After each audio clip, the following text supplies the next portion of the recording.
Hello everyone. Thanks all for joining Avon Protection's webinar today. I'd like to introduce you to Hamish de Bretton-Gordon, who will be our presenter today. With 23 years serving in the British Army, including time as Commanding Officer of the UK CBRN Regiment, Hamish has lots of first-hand experience with CBRN protection. He's currently a CBRN advisor for the UK MOD and has been awarded an OBE for his services to CBRN. Today we explore how the coronavirus pandemic has impacted the way we look at PPE. And before I hand over to Hamish, I just want to let you know that we will be opening up to live Q&A at the end today. So please use the feature on the right-hand side of your screen to ask any questions you may have, and Hamish will answer them at the end. Thank you. Great, thanks very much, Abby. That sounded like a great introduction. It seems very appropriate today, the 4th of March, to be talking about CBRN and protection and PPE. It is 3 years since that dreadful day in Salisbury, just down the road from here, where there was a chemical agent attack, the first chemical attack on British soil ever, using the 4th generation nerve agent Novichok against the Russian double agent Sergei Skripal. One person died, Dawn Sturgis, and 5 were injured. And this marked a watershed, I think, in the use of chemical weapons, and I'll come back to that. I think one also needs to put in perspective where we are.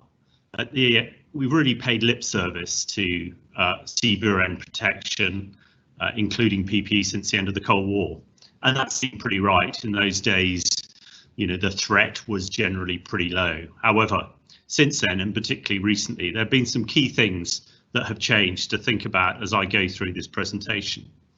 I've mentioned Novichok, 4th generation nerve agent, produced by the Russians as part of their chemical weapons program in the 70s, 80s and 90s. The open source investigators Bellingcat recently produced a report suggesting very strongly that that Russian chemical program is still extant and ongoing, and I'll come back to that.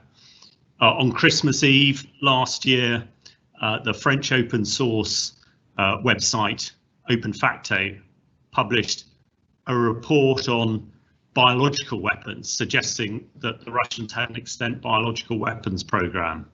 And again, that is something that we must take into consideration. I've mentioned Salisbury, but not to forget Alexei Navalny, the Russian opposition leader, who was also poisoned with Novichok a few months ago and is now residing in a jail in Russia, which leads us to a whole bunch of conclusions, which we'll come back to. And not least, of course, COVID. Now, there is no way that I'm suggesting that COVID is a biological weapon, but it very much could be, and I'll explain what I mean as we go through the presentation. What is important about COVID, it has affected virtually every man, woman and child on this planet. Everybody now knows about PPE, you know, the lack of it, good ones, bad ones. Everybody has a mask and wears them all the time. Who would have thought that 12 months ago? Next slide, please. I don't want to bang on about myself too much, and Abby's given you my background in the military, but I have been involved in the CBRN world for the last 30 years. I was incredibly proud to be the Peshmerga's, or one of the Peshmerga's CBRN advisor in the fight with ISIS in Iraq 2015 to 2017. We owe a great debt to the Peshmerga. They were instrumental in defeating ISIS in Iraq and meant that we didn't have to put British boots on the ground. But I was with them near Mosul in 2016, April 2016, when an Islamic State mortar group fired chlorine mortars at us that landed, you know, within about 800 meters. So I have personal experience, and the fear factor, you know, the sort of fear or the psychological impact of CBRN to me is 10 as the physical. The Peshmerga, very, very brave people. They were terrified by it, and I've seen similar in Syria as well. And that is one of the concerns, how effective this stuff can be. As mentioned, I am, you know, for full disclosure, I'm an Army reservist, and my role is as CBRN senior advisor and mentor. I am, a lot of my friends would be surprised to hear it, a fellow at Magdalen College, Cambridge. Unfortunately, it's virtual at the moment. I should be not doing this. I should be on the backs rowing at the moment, but such is life. But that is a very important thing for me, and great work is coming out of that university and many others, not necessarily in this field, but related fields. And of course, I'm now a published author and chemical warrior, which covers a lot of the issues that we're discussing today, available in all good bookshops, etc., etc. But I won't go on about that too much. Paperback due out in about 8 weeks' time. Next slide, please.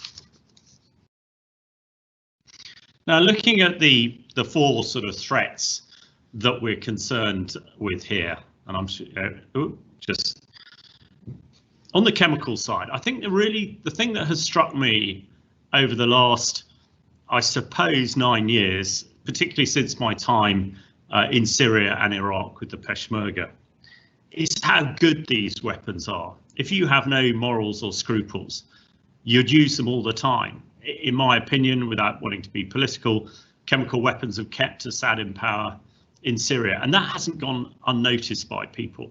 I think it's no accident that the Russians seem to be looking at chemicals. And of course, when you look at Novichok that I mentioned before, this was designed to overmatch NATO's PPE. This is designed to overmatch the PPE that we have. Although we think certainly the British military and the American military PPE and respirators, are very good against these type of threats. When it comes to some of the other stuff, suits and etc., we're not entirely sure. And Novichok's very difficult to detect, and that is a huge issue, mainly because it's not very volatile, so it doesn't really give off anything. And actually, when we come on to COVID, the detection of COVID is a similar issue there. The use of toxic industrial chemicals, predominantly Assad has been using chlorine in Syria, which is not a very toxic chemical, but incredibly effective. And one of the horrific things that we've seen in Syria is it's the civilian population that has suffered because they have no protection, they have no masks. Axiomatically, they don't have many masks to protect them against COVID in Idlib province at the moment. But they, the sort of few N95 masks that they have are at least providing them a little bit of protection. When we come on to the toxic industrial chemicals as well, I think it's also generally terrorists are looking for toxic chemicals to produce explosive matter. I describe in my book how I dealt with a chemical bomb in Afghanistan back in 2007, where ammonium nitrate mixed with other chemicals produced a huge explosion. And many of you will have seen the Beirut explosion in the back end of last year, 2,700 tons of ammonium nitrate, the biggest conventional explosion on the earth. Now, in my military role, I was involved in that. But the outflow, the toxic outflow, was horrendous, and of course the population had, not very much to deal with. So quite often when terrorists are looking for explosive matter, they're using toxic chemicals that create a thematic explosion, but also the toxicity produced by that, is as dangerous as the explosion itself. On the biological side, it's been a bit of an epiphany for me, and I expect other biosecurity experts. We have been focusing, I think, for the last 10 or 15 years on highly virulent, highly toxic pathogens, like anthrax. And again, in the book, I describe an potential anthrax attack from Al-Qaeda that I had to deal with in Iraq back in 2006. Similarly, all the sort of issues we're dealing with COVID. Decontamination, medical countermeasures. At the time, a few of us were vaccinated against anthrax, so we were okay, but the vast majority of the troops weren't. We had some medical countermeasures. Anthrax, if it's caught early, reacts very well to antibiotics, but you've got to have the right antibiotics available. You know, all the sort of themes coming out of COVID at the moment, but that was what we were focusing on. So then when COVID comes along, which is a not very virulent pathogen, it's sort of it's completely sideswiped us, but its transmissibility. And as I'm sure a lot of people know, in the 7 days of silence from China when COVID was first discovered, there were 80 million journeys out of Wuhan airport, which spread it around the world. And that is something that undid us. What's the important from a terror perspective for the military? Well, we've seen how effective this stuff is. And just hold that thought and come back to it. On the radiological side and dirty bombs, you know, I might be a bit of a heretic here because we haven't seen a lot of this usage by terrorists and others. And the big issue generally with dirty bombs is the cleanup, the decontamination, because it's so difficult to decontaminate buildings that have had nuclear isotopes in them. But generally, you know, not terribly dangerous to human beings. But there are a lot of radiological devices around in the medical industry and elsewhere, the oil. So it is a concern, and comprehensive security measures need to be in place. On the nuclear side, I mean, yeah, again, I don't want to be glib or understated, but you know, people will say, what do I do if I get caught in a nuclear blast? Well, I wouldn't even furnish that with an answer. Let's just, with all of these things, legislation and policing by the UN to me is key. We have the Chemical Weapons Convention that is incredibly successful and has done a fantastic job. The Biological Weapons Convention is not worth the paper it's printed on, and that's something that must be dealt with. And of course, nuclear proliferation we know all about with Iran at the moment, and that must be supported.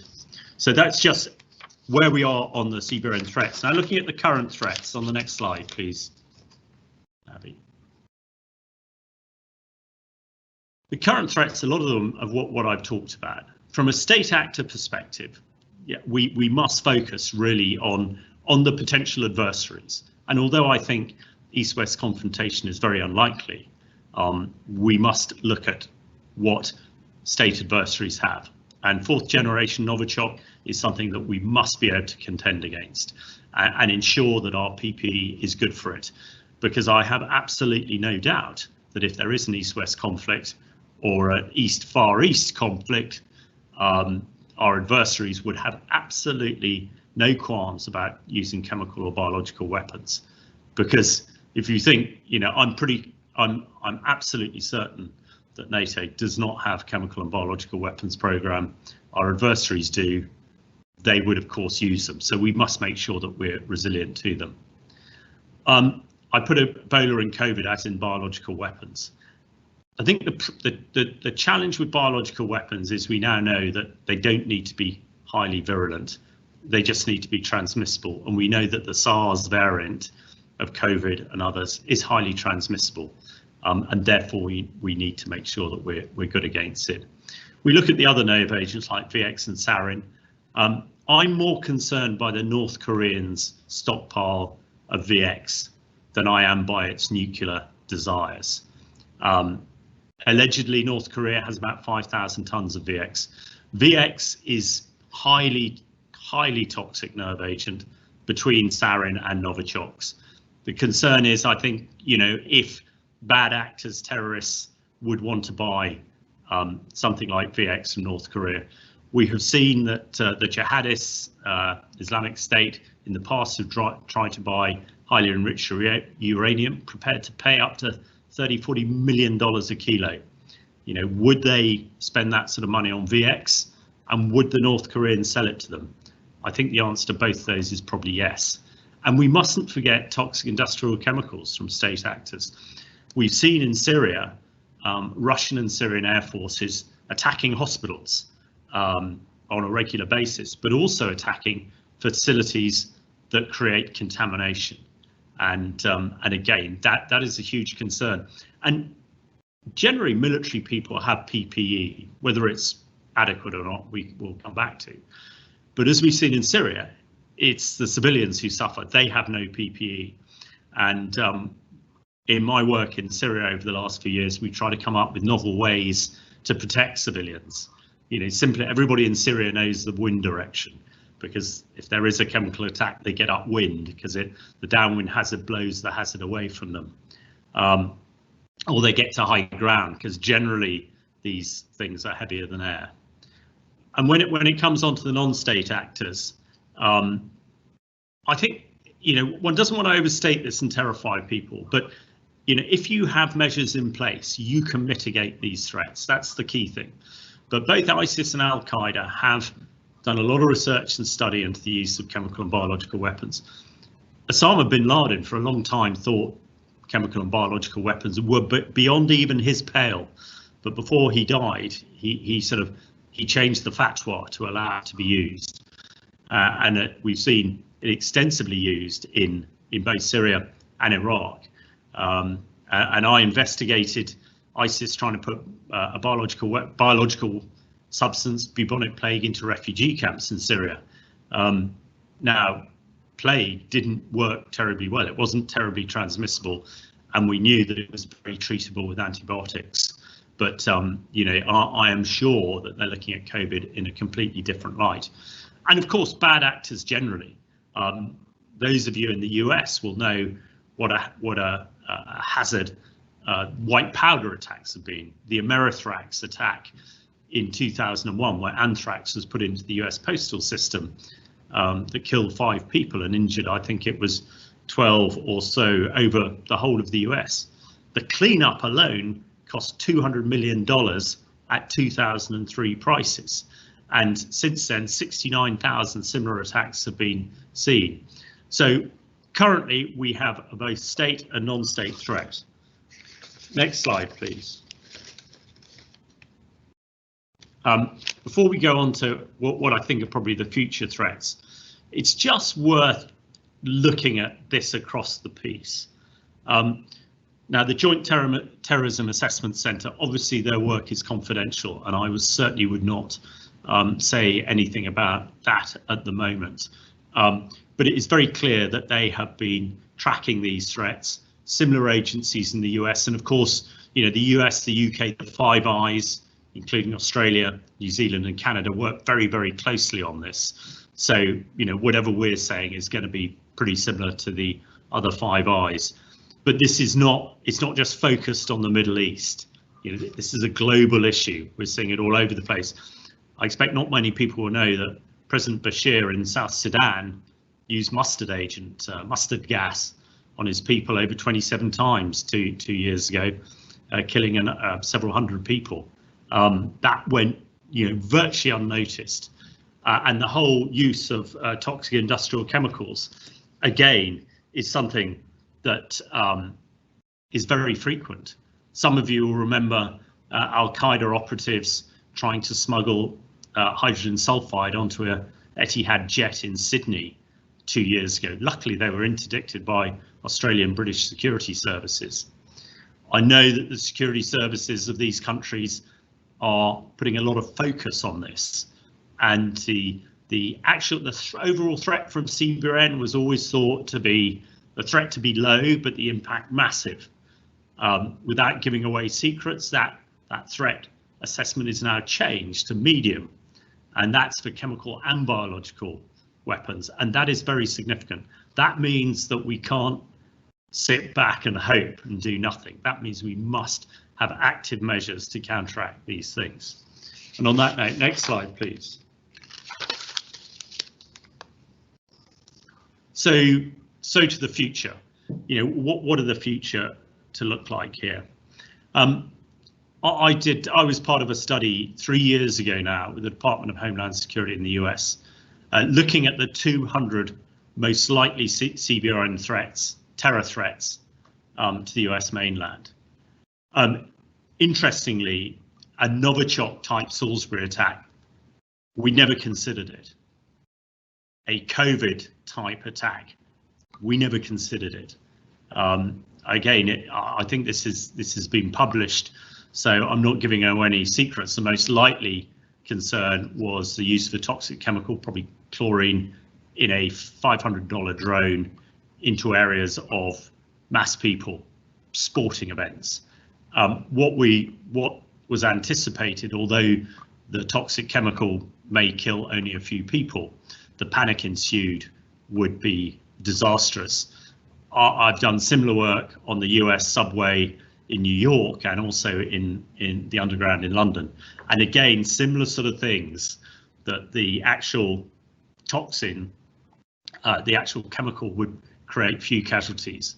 But the panic goes back to my very start. The psychological impact of this stuff is 10⁻⁴, why it's so important. You know, how do you reduce that psychological impact? Well, number one, you make sure that you have plans in place. And probably number one is that you have the right PPE and the PPE that is going to work. I think we're all, the aeroplane scenario is horrific and terrifying. I would say that, you know, I think people should take, you know, some comfort from the fact that when jihadis tried to get chemicals onto planes, they were interdicted. I think it should also be noted, of course, when the Russian agents, the FSB agents, brought Novichok into this country, they probably bought it on an aeroplane. But having said that, one would hope that the authorities are alive to this now and can make sure that sort of thing is interdicted. There's a lot of concern about water supply at the moment. The only thing I would say is you need a heck of a lot of toxic chemicals in a water supply. When we were doing lessons learnt from both Salisbury and from looking at attacks on the London Underground, some academics were worrying about polluting the Thames if there was a chlorine attack on the Underground, without perhaps realising that actually there's an awful lot of toxic stuff in the Thames, and a few litres or gallons of chlorine in the Thames will probably make it less polluted. And funny enough, had similar issues in Afghanistan when dealing with the mass toxic chemicals there. There was a concern when we neutralised the chemicals to pH 7 and threw them in the Helmand River. For the uninitiated, they thought we were making it more contaminated, where in fact, of course, we were making it less contaminated. I think looking at the biological side now and the pathogens for future threats, you know, we've got to realise that the global shock of COVID has not gone unnoticed, and there are a number of areas of weaknesses. The biological secure labs, which are designated 1 to 4 containing the most deadly chemical weapons, deadly biological pathogens. That was an unintentional slip. There are 57 of those in the world, and Portland, near where we are now, is obviously one of them, and Wuhan in China, where all the controversies of the origins of COVID. I think the thing to say about this is, you know, the most deadly pathogens, the anthraxes, the smallpoxes, are dealt with there. Now, whether there is a right legislation in place to protect them, I think is the big issue at the moment that is being looked at, and we don't need to concern ourselves too much for that here. However, there are also over 3,000 biological secure labs level 3, where pathogens like COVID are stored and manipulated. Predominantly, these laboratories are owned by the big pharma, the pharmaceutical industry, for developing biotics, vaccines, etc. However, there are over 1 million scientists who work in these places. Now, what chance that there are a couple of bad actors within there? I think quite strong. And what is the security around these places? Well, in the UK and the US and Australia and Europe, excellent. Elsewhere, perhaps not. And this is something that we really have got to focus on to make sure that the security is watertight. And the Biological and Toxic Weapons Convention, which people pay lip service to at the moment, is probably the way to do that if we are going to avoid pandemics. But it's not just humans being affected here. Not a lot of people will know, I expect, and I know it being my sister is a Dorset farmer. The oilseed rape crop in the UK was completely decimated last year. Over 70% was lost. to a virus. Now, how that virus was introduced, who knows? A lot of people in the UK will be aware that we had a bout of avian flu over Christmas, and people very nearly didn't get their Christmas turkeys. That was a huge concern. And if a bad actor wants to affect us, it doesn't necessarily have to be humans that are targets. So that is somewhere that we need to look at. And of course, one can introduce bacteria in the water supply, which would be far more effective than introducing a toxic chemical. Okay, next slide, please. Well, let's look at COVID itself and the impact and what we should be thinking about. I think quite apart from the physical and psychological impact, I'm sure like most of you, I've been pretty much locked down for 12 months now. This is not a natural thing for human beings to do. When it comes to the financial impact, the US alone has suffered over $3 trillion of loss, and it's going to be a lot more than that. This has probably been financially as big a shock as the Second World War. Unbelievable. 12 months ago, if we were talking about this, would we have predicted where we are today? I certainly wouldn't. And I'd go back to my point that, so-called experts like me almost discounted pathogens that were not deadly. I mean, who gets excited about the flu virus every winter? For the first time ever, I had my flu jab. I'm getting on a bit, but it hasn't been a great interest. When one looks on other things, everybody in the world virtually now has a mask. We all walk around and wear masks. Now, 12 months ago, we've been told that masks wouldn't make a difference. Now, for those of us, and I expect 95% of this audience, so we knew that was ridiculous.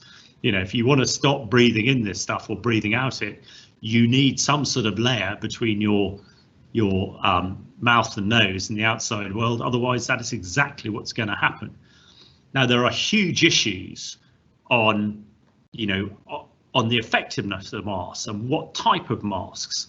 And I think this is something that really does require a deep dive. People, I think, never really thought that they would be wearing these things for such a long time. And you'll see now in the medical world, a lot of people are now moving to PPEs because they are working in these environments for extended periods of time. And, with first of all, an N95 mask is not going to protect medics in high concentrations of pathogen that they're dealing with. So they are going to different things, and nothing is perfect. There's a lot of cobbled together stuff, and some people are wearing half masks, some full masks, and some people are wearing, CBRN filters. Now, that's only because that's what's available. I think everybody really understands what a biological attack could be, or the next pathogen, the next pandemic rather, and we must do something. Now, what can we do? Well, the sort of silver bullet, I suppose, is some sort of early warning system. The World Health Organization, in theory, has an early warning system for pandemics, but it's sort of reactionary rather than proactive. And there's no criticism of the WHO. I mean, they get what they get, but we need a proactive early warning system that will pick these things up. Had we picked up the clusters of people going to hospitals in Wuhan in January last year and suddenly gone, ooh, there are 50 people with bad chests and all the rest of it. This is unusual. There must be something wrong. Had we then been able to shut Wuhan airport then and prevented the spread, we'd be in a different position. So there must be some sort of early warning system, and we must get used to having that. We're quite happy to walk through detectors at Heathrow and other airports around the world looking for isotopes and other bits and pieces. So we should equally, I think, be happy to be checked for pathogens. Medical countermeasures. Again, this is something that everybody is now aware of. I mean, the vaccination is the way out of this. And vaccinations are 200 years old. This is not new science, and no doubt there are people working on the next piece to do with this. And smart PPE. What do I mean by smart PPE? You know, it is crazy. I don't know how many millions, billions, or trillions of NH95 masks we've got through, and we're chucking away, and you know, it's providing an environmental nightmare. But there must be something better than that. There must be something that we can wear. I mean, I would like some sort of half mask, yeah, and I'm quite happy to pay 30 bucks, 30 quid for it rather than 10p. That fits me, it's comfortable, and of course it only needs to keep out pathogens, and a HEPA filter is, you know, it's tiny compared to a CBRN filter. So why have a CBRN filter when there's not the threat there? But you know, something that's easy to decontaminate, and also will be effective and last for 12 months. And I'm sure that is where we're going, because you know, a single thin layered bit of cloth over your mouth might stop you breathing out COVID, but it's not necessarily going to stop you breathing it in. So there are a whole host of things, and whatever metrics you use, whatever people say, well, you know, it's not very deadly and all the rest of it, you know, a lot of people have died around the world, a lot of people have been ill, and a lot of economies have ground to a halt, and I have been locked down for 12 months, and that's not good enough, and we need to come up with measures to improve that. Next slide, please. Okay, well, let's look at the implications for PPE, and I think, you know, particularly for the military market and also the medical market. Military PPE has not really changed very much, you know, in the last 10 or 20 years, and that's, you know, because it's a simple fact. You know, if you don't breathe the stuff in, you are going to be protected. But when we look at burden, that is something that is of huge concern these days. We saw with the Salisbury attack, cleaning up the Salisbury attack, where soldiers were wearing PPE, wearing respirators for 3 or 4 hours at a time. And it was in March in the UK, which, you know, as a lot of people know, the weather's pretty cold and grim then. But people were suffering, you know, from dehydration. So I think, you know, number one, whatever system you have, you need to be able to hydrate. And certainly, you know, there are a lot of NATO countries at the moment who have pretty poor hydration, and that needs to be done. Also, when you see medics working in intensive care wearing PAPAs for long periods of time, they need to hydrate and need to hydrate on the job, if you like. So I think we need to be very, very much better at hydration. On the consideration of duration, you know, it is a long 3 or 4 hours is a long time to have rubber on skin, and if the environment is any worse, you know, any hotter, drier than the UK, it's even more difficult. My last tour in Afghanistan in the summer, temperatures reached 50 degrees centigrade. You know, we were wearing, I don't know what it is, 30 kgs of kit, body armor, and a helmet. The thought of putting on a respirator for more than a couple of minutes, and in fact, you know, we did an operation to destroy a whole lot of toxic chemicals, having to wear respirators. We could only work between 1 and 3 o'clock in the morning when the temperature dropped below 30 degrees. So that burden thing is absolutely key, and there must be the next part to that. Robustness. Now, I think military respirators by dint have to be robust, and the very best ones are the ones that you can scrunch up and stick in your pocket and will reform and fit at any time. But that is a key, and going forward, we must have that duration. I say fit to the threat, but fit to the face as well. And if you're only wearing a mask for a few minutes, the fit is not important because you're in and out of the threat. if you're in it for 4 or 5 hours, it's got to be perfect. And we must get better at, how we do that. And there are technological solutions. But it's the threat, and COVID has really brought this out. Why have a CBRN filter when the threat is only bio? And there are not many, you don't see many militaries walking around with just a HEPA filter, as it were, that could be, really quite sort of small, reduces weight, etc., etc. I think the other thing is that's really built on by COVID, this price dependency. And I know that we have been fixated with it, but I think, people will really now pay, for they want something that works. It's no good having a respirator, from a COVID protection that doesn't protect you. And as the threat increases that we've discussed over the last half an hour, and the likelihood that bad actors or even state actors again use CBRN, the most important thing is your PPE, and the most important part of that is your respirator. So just coming towards the end of my presentation here, and very keen, delighted to then answer your questions. I think and what I do say when I'm talking in the press, this all sounds pretty horrific. This is all I Am Pilgrim type of stuff, but it's horrific if you stick your head in the sand and you don't come up with protocols and plans to deal with ChemBio. That's when it's horrific.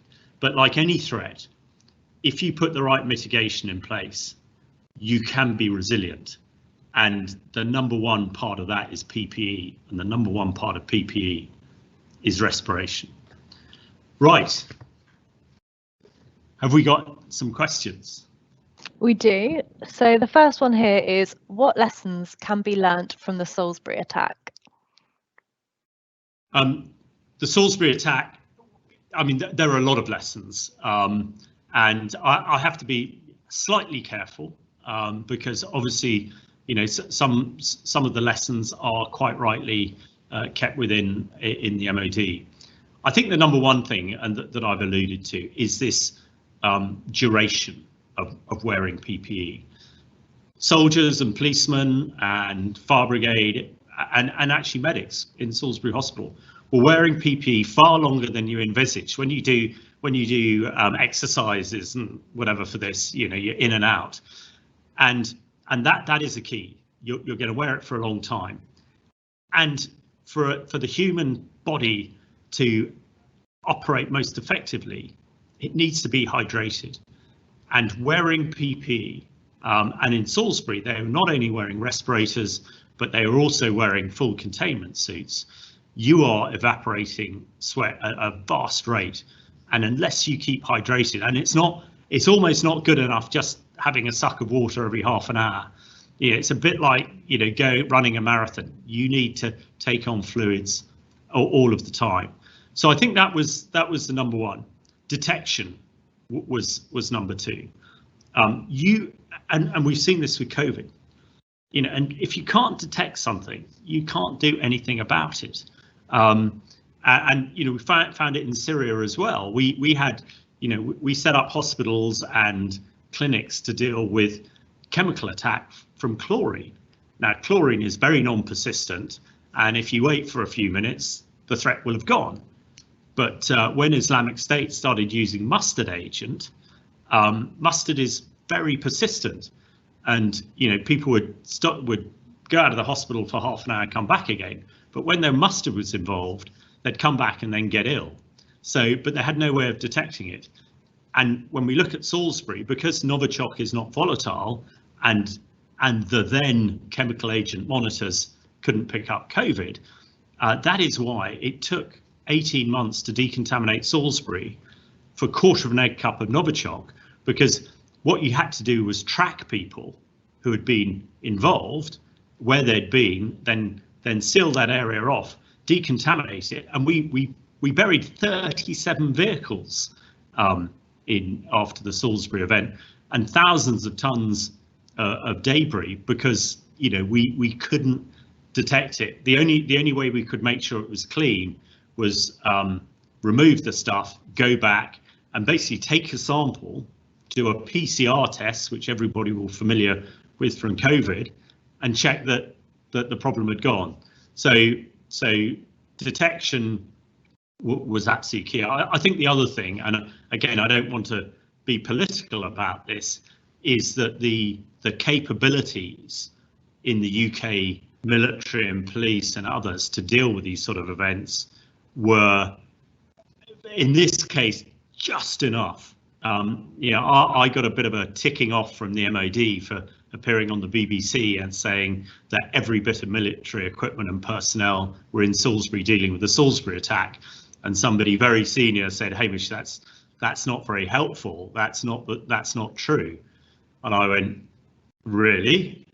There are a couple of people off sick." But without being glib, we were almost caught wanting, and quite rightly, the MOD have now reinvested in CBRN capability, as are the other NATO countries as well. So those are the three things, I think. Thank you. Okay, we've only got one more question at the moment, so feel free to ask any more questions using the Q&A feature if you have any. But Hamish, the question we've got here is, as we have seen with COVID, the governments have been unprepared for such an event of this scale. How do you think we would cope from a PPE CBRN perspective for future pandemics from zoonotic viruses? Do you think there's a possibility for terrorists to manufacture their own zoonotic virus after seeing the damage that COVID has done? Crikey, that's about 6 questions. Let me take the last one first. Could terrorists use zoonotic pathogens as a terror weapon? I think they could, and I wrote a paper for the new American administration on this, which if people want to get hold of me on Twitter, I'm very happy to lead the way to it. And it goes back to, I've mentioned these biosecure labs, and there are 3,000 of them around the world now, and over 1 million people working in them. Now, we know that the jihadists, we know Islamic State recruit scientists. When I mentioned looking at bubonic plague in refugee camps, Islamic State had recruited a Moroccan chemist and biology expert, and he was found out because US Special Forces captured him and his laptop that had all this detail on there. But the point being, out of those 1 million or so people working there, are there any bad actors? Possibly. But synthetic biology, the manipulation of viruses, and you will know, I'm sure people will know that, an awful lot of work is done on deconstructing, the polyvirus, also H5N1, and that is more simple than it sounds. And the great concern about the internet is that there is too much information on there, and you don't need to be a PhD level chemist or biochemist to be able to manipulate these things. So it is very possible that that terrorists and bad actors could use pathogens. I suppose the plus side of the pandemic is we're now absolutely on this. I spend virtually all my time doing biosecurity now because that is the area people want. I'm sure 99.9% of people in the UK and US and Europe don't want to go through another pandemic and are quite happy for our governments to virtually, spend anything to make sure that we are resilient to it. And what we must do is have some sort of early warning system so that we can track a pathogen when it evolves. So if something does evolve in a part of the world, we can track that, shut it down. Of course, it does depend on it being led by the United Nations, who have not really been very forward-leaning hitherto on this. I think it's slightly different now, and of course, the new American administration are very keen to get a hold of this. Now, and before COVID, we had virtually no resilience or mitigation in place. We had no vaccine. If one was super cynical, one could have said, had there been enough money in COVID vaccines before COVID became an issue, there would be vaccines. There certainly is now. So, if everybody is vaccinated, as they probably will be in this country, actually, it becomes less attractive to terrorists. So although this is a massive neon advertisement to terrorists to use bioweapons, if it's not going to have an impact, they're not going to do it. But it does come back to this point that both chemical and biological, do have this massive fear factor, which is exactly what terrorists are after. And then going back to the early part of the question, on the PPE, I think that this is an area that really does require much greater scrutiny and effort. I think we have cobbled together at the moment. I think when it comes to, I've mentioned, N95 and all these paper masks that we're throwing into our seas and rivers and all the rest of it, this is something that we, should not really allow us to go forward. There is this gap, I think, somewhere between a paper mask or a cloth mask and a full respirator. Now, in the building industry and the commercial world, people are wearing masks all the time to keep dust and all the rest of it out. But this is not necessarily optimum. We need, I expect, a bespoke filter that is replaceable, that's durable, that people can be confident that it's stopping, all potential pathogens.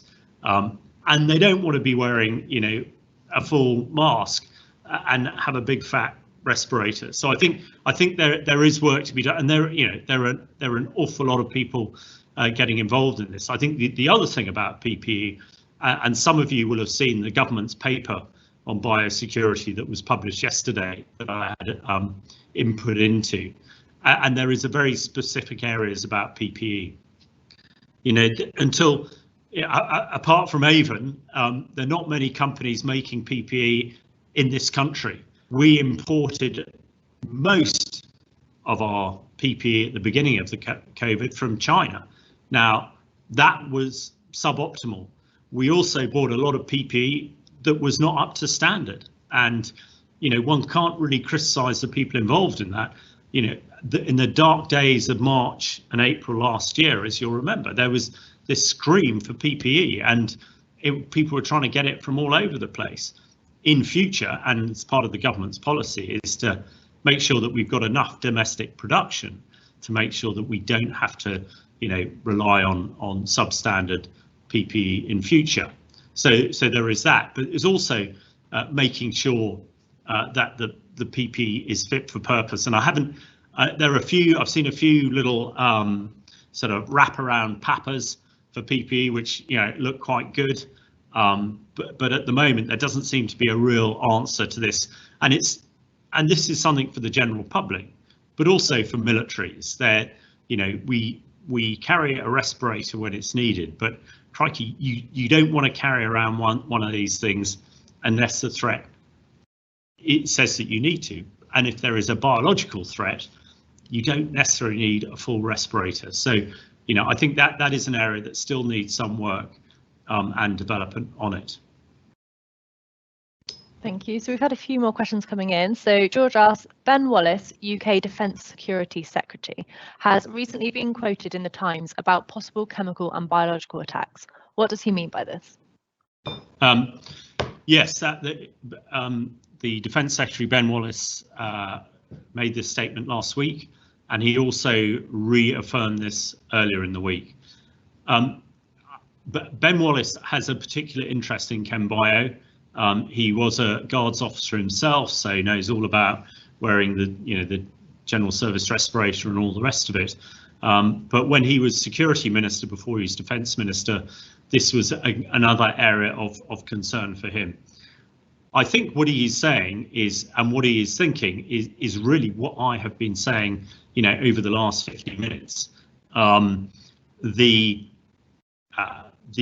ease of use of chem in particular, the fact that Assad has stayed in power by using chemical weapons, the impact Islamic State had, and when I was with the Peshmerga, Islamic State were dropping hand grenades full of chlorine and potentially sarin in Mosul. Mosul is a sort of medieval village, a medieval city, very narrow streets, high buildings. They were dropping these chlorine bombs, if you like, and the troops on the ground who didn't have respirators legged it, and those who did, hung around a bit. But when they saw their mates legging it, they did as well. So I think it's the effect, and we know, and without giving away any secrets, from the Joint Terrorism Assessment Centre, who of course brief the Defence Secretary all the time, there is a concern that the threat has risen there, and because it is relatively easy. And of course, you can buy as much toxic chemicals as you like in this country, virtually without regulation. I think you're allowed to buy 260 tons of chlorine without a license. Now, that is pretty significant and worrying. I think the Defence Secretary is also, again, I think he shares my views on the biological threats with COVID. It's just, terrorists want to create terror. They want to terrify people and ideally kill as many as possible. Well, if they could have claimed responsibility for COVID, they certainly would do. And that's why. And I think it's probably a bit of a wake-up call. As a lot of people will know, the Integrated Security and Defence Review is due to report the week after next on how the British military is going to be shaped in the future. Now, and this is an area that we need to pay more concern to. I think he is also alluding to, as I've done, is the threat from the east, that the fact that the Russians seem quite happy to use Novichok against people who oppose them, and the thought of Novichok in a military perspective is really worrying and concerning. So I expect it's a bit of an advertiser for going on, and no doubt he's also trying to make sure that the Ministry of Defence has enough money and capability to be able to mitigate these threats. But again, I think it's, one doesn't want to, panic about these things.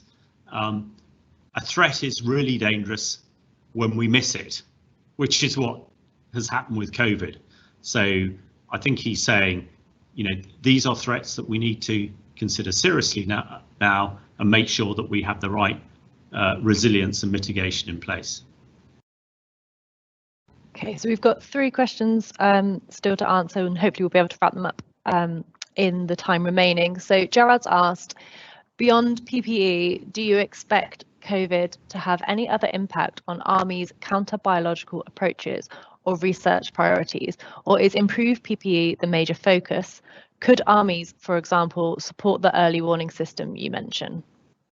Yeah, that's a very good question. I think naturally PPE will be a focus here, but I think it's the whole operating procedure. Being involved, Opera Script is the military's support to the NHS, which I've had a very minor part to play, but it's been very significant for the military over the last 12 months, and I think has showed the utility of the MOD. Without the logistics support, without the support to vaccines, to the National Health Service, I don't think we'd be as far advanced as we are now. It's called military aid to the civil authorities, and it's been really proven to be effective. So I expect the military will be asked to do more of this type of thing in future than less, and that makes a lot of sense. You don't want to create a new organisation that would just deal with this. As far as capability goes, I think I mentioned earlier the MOD are revamping its CBRN counter CBRN capability. Stand up of 28 Regiment Royal Engineers as the CBRN regiment, and improving their capability on what they do. As far as the environment to operate in, well, I go back to my the chapter in my book about anthrax, it might well, those of us specialists in Iraq at the time who were vaccinated against anthrax, we were pretty much impervious. We were not going to get ill by anthrax, but it was the thousands of other troops who didn't. So that's a pretty salutary lesson. I expect we are all going to be vaccinated against COVID for the foreseeable future. Therefore, certainly a COVID type event, and I think the question was on Zootonic. It strikes me the most effective biological weapon is a bit like COVID, low toxicity, highly transmissible. Well, apart from PPE, the key mitigation to that is medical countermeasures, and the key medical countermeasure is vaccines, because a vaccine prevents you getting ill. The NHS and Porton Down and Health Protection England and others have done brilliant work providing biotics to allow you to get better from COVID.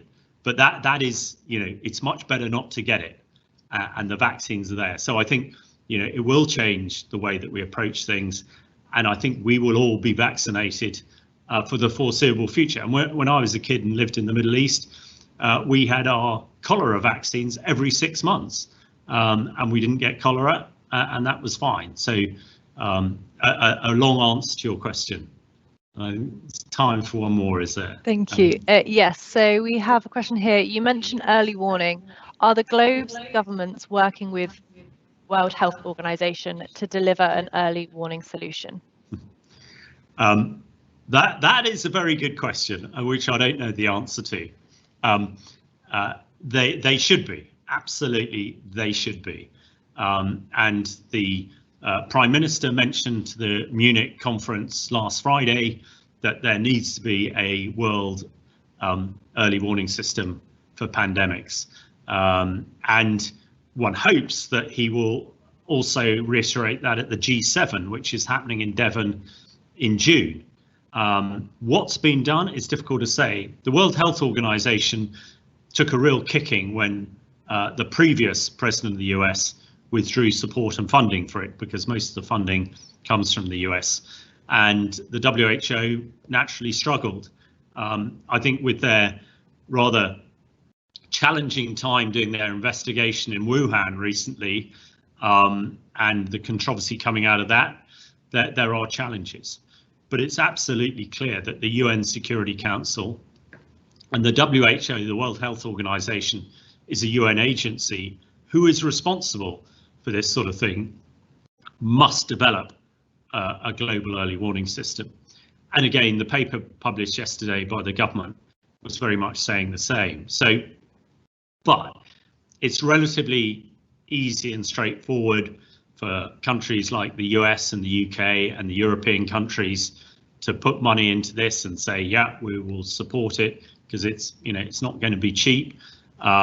But all those other countries who are at the moment, waiting for vaccinations and are poorer and more susceptible, it's more difficult for them. And places like Syria, I mean, axiomatically in Syria, there are still 4 million people trapped in Idlib who've got COVID too, but because most of them are malnourished and young, COVID is not having the impact that it's perhaps having in this country.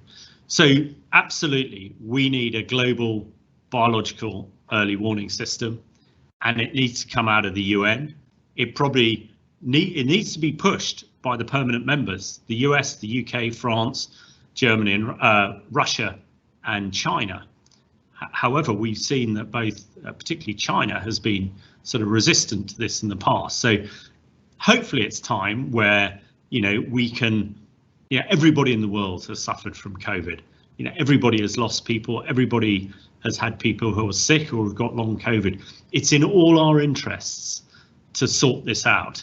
And it's in all our interests to make sure that we are not ground to a halt by a zootonic pathogen or any sort of pathogen in future. And the only way we're really going to do that is detecting it early with an early warning system. So I very much hope, and that's certainly something I've been lobbying for and will continue to lobby for in future, to make sure that that comes to fruition. Thanks, Hamish. I think we'll just wrap up with this one last question. So why would terrorists use bio when it doesn't respect borders and can't be contained to only enemies of those perpetrating the release of the pathogens or virus? Yeah, that is a really good question. However, that predicts that terrorists care, and we're talking about collateral damage here. What has been horrific for me in Syria is that the Syrians and the Russians and the Iranians don't care about collateral damage. They don't care that civilians are killed. They're just trying to achieve their aim. And the same with terrorists. You know, that terrorist who planted the bomb in the Manchester arena that killed so many children, young boys and girls, you know, that somebody who does that does not care. They just want to create terror. So I'm very sad to say, and having been up close to these sort of people, they just don't care. And that must be, whenever you're designing a system to mitigate against it and provide resilience, you must remember that. However abhorrent it is, I mean, these people are abhorrent. You must realise they don't care. They're about numbers. They want to kill as many people as possible. So I think, terror groups and the jihadis in particular, have no concern about borders, about who they kill and all the rest of it. But that's why we must work together. That's why the UN is so important. And that's why countries like the UK, the European countries and the US and the other Five Eyes must work together to make sure that we're resilient to this. So that is a sort of that sounds like a bad way to finish, but what I would say is that, and I go back to, I've made this point several times, if you have resilience and mitigation in place, these threats, like any threats, like cyber threat, like whatever, can be nullified. And although COVID has been horrific, it has provided the answer. A terrorist might think twice against using a biological attack if he knows that we have the medical countermeasures. The terrorist is unlikely to use a COVID type pathogen in future when he knows that everybody's vaccinated and we won't even notice. So with all of these things, we have to stay one step ahead. And it's the same with PPE. That you can't stick your head in the sand. And the respirators that I wore back in the first Gulf War, although they're probably all right now, and of course it was an Avon one, so of course it was fantastic. We need to react. We need to produce stuff that is for the 21st century. And I say this very, very often, that we must view biological threats as no more of an existential threat to the 21st century as nuclear science and the nuclear threat was to the 20th century. And we must put all our effort in to make sure that we have mitigations in place, which are very achievable if we put our head up and look at it, which is why I was so delighted that Ben Wallace, the Defence Secretary, this week and last week have highlighted the issues of chemical and biological attack so that we can make sure that we get the right mitigation in place.